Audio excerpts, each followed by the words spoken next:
Hello friends, स्वागत है आपका हमारे YouTube channel Allen geography UGC NET JRF में। फ्रेंड्स, हम लोग पढ़ रहे हैं स्कूल ऑफ थॉट, और स्कूल ऑफ थॉट में ऑलरेडी हम ग्रीक को पढ़ चुके हैं। ग्रीक के बाद हमने रोमन को पढ़ा, रोमन के बाद हम लोगों ने डार्क एज देखा, डार्क एज के बाद हमने अरब को पढ़ा, और अरब के बाद हमने पढ़ा अरब के बाद हमने पढ़ा जर्मन। जर्मन को हमने 3 भागों में बांट के पढ़ा था, जिसमें हमने पढ़ा था कि प्री क्लासिकल पीरियड के कौन से ज्योग्राफर हैं और क्लासिकल पीरियड के कौन से ज्योग्राफर हैं। क्लासिकल पीरियड के बाद हमने पढ़ा पोस्ट क्लासिकल पीरियड। आज हम लोग बात करने वाले हैं उसके आगे फ्रेंच स्कूल ऑफ थॉट की, कि फ्रेंच में कौन कौन से ज्योग्राफर हुए और उनका कंट्रीब्यूशन क्या था। तो चलिए बिना किसी देरी के हम लोग स्टार्ट करते हैं और देखते हैं कि फ्रेंच ज्योग्राफर यानी फ्रांस के जो ज्योग्राफर हैं वो कौन कौन से हैं और उनका ज्योग्राफी में क्या योगदान है। ठीक है, तो आइए देखते हैं।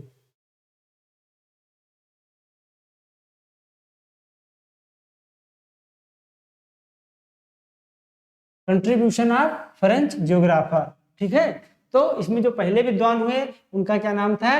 एलसी रेक्लस। क्या नाम था? एलसी रेक्लस। थोड़ा सा फ्रेंच नेम है, ठीक है, तो आप लोग थोड़ा ध्यान दीजिएगा। इनका क्या नाम था? एलसी रेक्लस। इन्होंने जो पुस्तकें लिखी उसमें सबसे महत्वपूर्ण थी ला टेरी। क्या थी? ला टेरी। तो इनकी ला टेरी महत्वपूर्ण पुस्तक है। दूसरी इनकी महत्वपूर्ण पुस्तक है ला होमले एटला टेरे। ला होमले एटला टेरे, ये भी क्या है? इनकी दूसरी महत्वपूर्ण पुस्तक है। इसको ट्रांसलेट नहीं करना है, इसको एज इट इज जैसे याद करना है। ठीक है, और एक बात कि ये संभववाद के क्या थे? समर्थक थे। ये भी बात आपको क्या है? एलिस रेक्लस के बारे में जानने बहुत ही जरूरी है। एलिस रेक्लस के बाद बहुत बड़े विद्वान हुए विडाल डी ला ब्लास। ठीक है, विडाल डी ला ब्लास को जो है फ्रांस में मानव भूगोल का पिता माना जाता है, क्योंकि जितना फ्रांस में ज्योग्राफर हुए हैं सब ज्योग्राफर काम नहीं कर पाया, उससे ज्यादा काम अकेले किन्होंने किया था? विडाल डी ला ब्लास ने। ठीक है, ये भी बात आप लोग याद रखिएगा। तो इनकी जो सबसे महत्वपूर्ण पुस्तक है वो है थियरी ऑफ ह्यूमन ज्योग्राफी, यानी मानव भूगोल के सिद्धांत। ये पुस्तक किसकी है? ये पुस्तक है आपके विडाल डी ला ब्लास की। ठीक है, इन्हें father of human geography in France, यानी फ्रांस में इन्हें father of geography, human geography के नाम से भी जाना जाता है। ये भी पॉइंट आप लोग को याद रखना है। ठीक है, और इन्हें फादर ऑफ पॉसिबिलिज्म यानी संभववाद का प्रतिपादक या पितामह माना जाता है। जब हम लोग संभववाद पढ़ रहे थे तो उसमें ऑलरेडी हम इस पॉइंट को देख चुके हैं। ठीक है, इन्होंने प्रिंसिपल ऑफ टेरेस्ट्रियल यूनिटी यानी पार्थिव एकता के सिद्धांत को क्या दिया था? प्रतिपादन किया था। किसने? विडाल डी ला ब्लास ने। किसका? Terrestrial unity. टेरेस्ट्रियल यूनिटी वही है कि कोई भी जो है स्वतंत्र एग्जिस्ट नहीं करता है, बल्कि सारी चीजें एक दूसरे से इंटरलिंक है। यही है आपका टेरेस्ट्रियल ऑफ यूनिटी। अगला इन्होंने जो कंसेप्ट दिया वो था कंसेप्ट ऑफ पेज। ठीक है, पेज क्या होता है? जो फ्रांस था तो फ्रांस में जो छोटे छोटे प्रदेश थे, ठीक है, यानी जो लघु प्रदेश थे उसको क्या बोला जाता था? पेज बोला जाता था। यानी जो लघु प्रदेश थे उसको क्या बोला जाता था? पेज कहा जाता था। तो इन्हीं लघु प्रदेशों का एक कंसेप्ट दिया था जिसे कहा जाता है कंसेप्ट ऑफ पेज। ठीक है, इन्होंने एक महत्वपूर्ण कंसेप्ट दिया concept of genre the B. ये बहुत इंपॉर्टेंट कंसेप्ट है, वेरी वेरी इंपॉर्टेंट। एग्जाम में कई बार आया है कि जनरे दे बी का कंसेप्ट किसने दिया था? तो जनरे दे बी का कंसेप्ट दिया था आपके विडाल डी ला ब्लास ने। तो ये होता क्या है? तो इन्होंने ये बताया कि अगर एक ही इन्वायरमेंट में, ठीक है, लगातार जब कई पीढ़ियों से मनुष्य निवास करते चला आता है, यानी कोई जो मनुष्य निवास कर रहा है एक ही पर्यावरण में, ठीक है, कई पीढ़ियों से, यानी वो था उसका जो है पिताजी थे, पिता के दादाजी थे, उसका बेटा है, ठीक है, यानी एक ही जो है इन्वायरमेंट में जब कई पीढ़ियों से जो मनुष्य निवास करता चला आता है, क्या करता है? वो पूरे अपने जो उसका एटमॉस्फेयर होता है, ठीक है, जो उसका एनवायरनमेंट होता है उसके अनुसार क्या करने लगता है? वो कार्य करने लगता है, और उसी एनवायरनमेंट के अनुसार अपनी जो है जीवन जीने का एक तरीका वो निकाल लेता है कि हमको कब क्या करना है, हमें कैसे किस महीने में कपड़े पहनने हैं, हमको किस महीने में कौन सी फसल उगानी है, ठीक है, हम उसके संस्कार क्या होंगे, वो सारी चीजें वो क्या करता है? जीवन पद्धति बना लेता है। उसी को इन्होंने कहा कि यही क्या है? जनरेदा बी है। और जैसे जैसे उसकी पीढ़ी बढ़ती जाती है ये गुण उसमें क्या होते जाते हैं?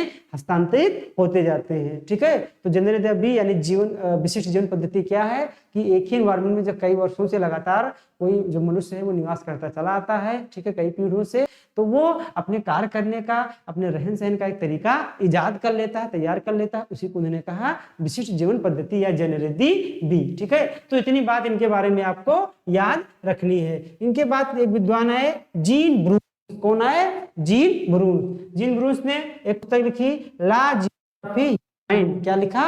ला जियोग्राफी ह्यूमैन, ठीक है। ला जियोग्राफी ह्यूमैन के बाद इन्होंने लिखा है, ठीक है, इसको इन्होंने क्या किया था?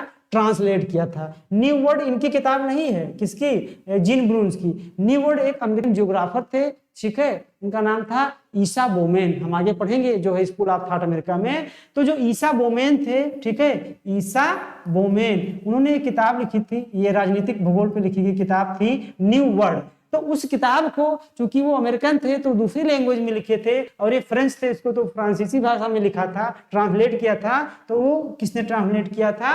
वो जीन ब्रूस महोदय ने ट्रांसलेट किया था न्यू वर्ड का। ये पॉइंट आपको याद रखना है, बहुत ही इंपॉर्टेंट पॉइंट है, ठीक है।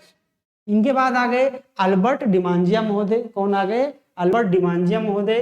अल्बर्ट डिमांजिया महोदय क्या किए? ठीक है, इन्होंने प्रॉब्लम्स डी जियोग्राफी ह्यूमैन नामक पुस्तक लिखी। इसको हिंदी में कहते हैं मानव भूगोल की समस्या। क्या?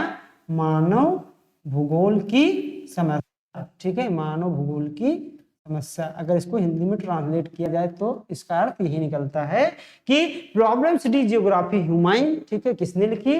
तो आपकी लिखी थी डिमांजिया साहब ने। क्या लिखा था? किसने लिखा था? डिमांजिया महोदय ने लिखा था, ठीक है। और इसके बाद आते हैं एक जियोग्राफर, उनका नाम है डी मार्तोनी। क्या नाम है? डी मार्तोनी। तो डी मार्तोनी के बारे में बस इतना जानिए कि इन्होंने फिजिकल जियोग्राफी यानी भौतिक भूगोल नाम से एक पुस्तक लिखी है। तो इतने विद्वान थे। आगे आइए देखते हैं कुछ और विद्वान हैं जो जिन्होंने ज्योग्राफी में अपना योगदान दिया है, ठीक है, उनको भी हम लोग देख लेते हैं।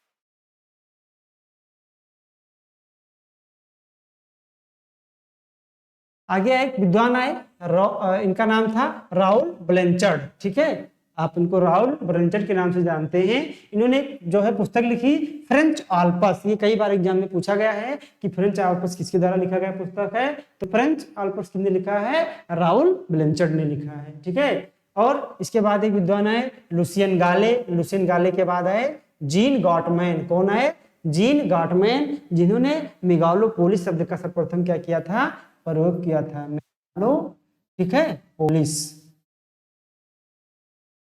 ये आप लोग याद रखिए कि जीन गार्ड महोदय ने मेगालोपोलिस शब्द का सर्वप्रथम क्या किया था? प्रयोग किया था। इनके बाद एक विद्वान आते हैं, ठीक है, सिगफ्रीड। क्या आते हैं? सिगफ्रीड। सिगफ्रीड को इलेक्ट्रिकल जियोग्राफी का पितामह कहा जाता है, यानी जो निर्वाचन भूगोल था उसका पिता इन्हें माना जाता है। तो यह उसका प्रोपाउंडर या पितामह सिगफ्रीड को माना जाता है, क्योंकि क्या थे? एक जर्मन जियोग्राफर थे। ठीक उसी तरीके से एक विद्वान महत्वपूर्ण हुए जिनका आप लोग नाम जानते रहिए, एंड्री चोरले। क्या नाम था इनका? एंड्री चोरले। तो इतने विद्वानों को आपको याद, गए कार्यों को याद करना है। हमने विद्वान का नाम केवल इसलिए लिख दिया कि हो सकता है कि 4 विद्वान दे दे आपको और पूछ ले कि इसमें से बताइए कि कौन कौन से ये आपके फ्रेंच वाले हैं। तो एंड्री चोरले, जीन गॉटमैन, लुसियन गाले को भी आप लोग हमेशा याद रखेंगे, ठीक है। वीडियो कैसे लगा कमेंट करके आप जरूर बताइए, ठीक है। और जो भी बताया गया है उसको आप अजरी तैयार करेंगे तो आप आई होप अच्छा सब कुछ कर पाएंगे। मिलते हैं नेक्स्ट वीडियो के साथ। All the best.